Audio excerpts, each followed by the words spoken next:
right now, ladies and gentlemen, welcome to the Two Casa Dining Room. So you have your plans for a lot of holiday parties, but do you know how to behave yourself at them and how to set them up? Rita Chalamitas does. She's an etiquette expert. She is here to put me to the test. Rita, good morning. Thank you for coming in. Thanks for having me. Okay, first thing, if you go to a holiday party, do you bring a gift and what do you bring?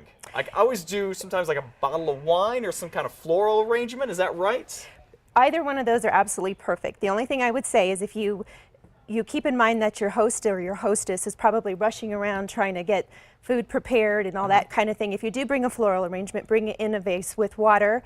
Or go offer to put the water in the vase for them so that you're not creating extra work. So it's not appropriate to like snip some flowers from their lawn on the way to the door and then just hand them to them. Not if you want them to ever invite you back. Okay, just saying. All right, just an idea. Okay, now comes a time when you're sitting down. So this is in case you're gonna host a dinner party.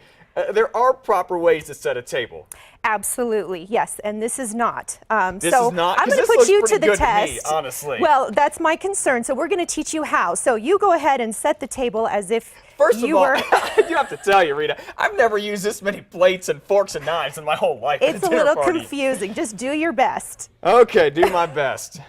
So this we're going to try to set the table here, right? Yes, and you know this is your dinner plate. The I do larger know one that. is The your big dinner. one. Yeah, the big one is your dinner plate. Salad. Oh yes. Lord, help me here. This is too much stuff. All right, so we're just going to set the table, right? That's what you're doing. All right. Where's the wine glass at? Yeah, it's a little early for that. Yeah, exactly. Your point of reference. There's some tricks there. There's some tricks there? If you know what to do with that. Oh my God. Okay, hang on here. I'm looking here.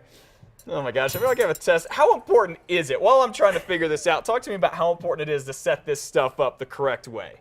Well, it makes a difference because typically when you're dining, one of the rules of dining is that you're going to use your utensils from the outside in, working towards your dinner plate. So if you have them in the wrong spot, that makes it kind of difficult. And then instead of focusing on the meal and the conversation, you're going to be shuffling through all your silverware trying to find the right pieces for the right thing. Okay. Oh my, okay. I think I'm ready. How does this look? Okay, well I would say... Wait, we got to get, there we go. I think I'm ready for dinner. Yeah, you did fairly well, and if you were 3, the bib would be perfect. Or if you were 90... Some of the ladies here tell me that I act like I'm 3 sometimes. Does that count? Well then that's fitting, but this is a no-no. We never do this with our napkin, unless of course you're 3. Yeah. Okay. So that should stay folded. This should stay folded. This should stay folded. Always keep the napkin folded? Okay, what's the point of having a napkin if it's folded? I need it to cover all of my lap. Well, no, when you're setting the table. When you're setting, So there's 2 proper places for your napkin. You know where I like it personally? Where do you like it? Okay, you can do that. There we go. You can do that.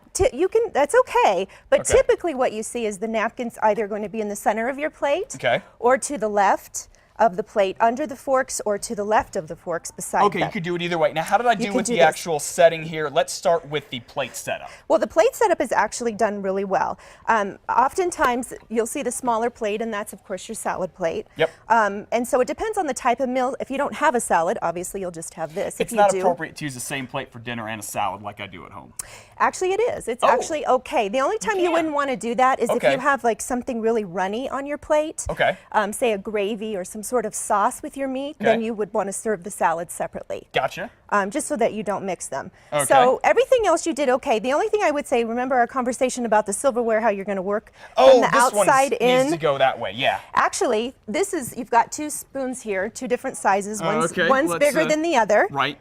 Okay, so the bigger one is typically your soup spoon, and because that's served usually before the meal, that would actually be on the outside. On the outside. Your knife also goes with your spoons. It goes with the spoons, not the forks. But I do know that the blade part always goes in. Faces inward, yes. So we got that going. You put it on the inside. The forks are done right. What about, is this like a butter knife? Well, the forks, again, you got a smaller one and a bigger one. So the smaller one is going to be your salad fork. So again, because you typically have your salad first, your dinner, it would go on this side, right? Okay, gotcha. Bread plate is fine, cup and saucer, wine glass. And the glass goes on the right side. It goes on the right side. I know sometimes I sit at dinner and I'm always afraid I'm going to take somebody else's glass. No, it always goes on your right. And where most people get confused is the difference between your beverage glass and your bread plate. So, Very good. If you can just remember which side they go on, that helps. Rita Chalamitas, thank you so much for coming in. This is really informative. I appreciate it. It was a lot of fun, too. Stick around. We'll be right back with much more on Two Casa this morning, right after.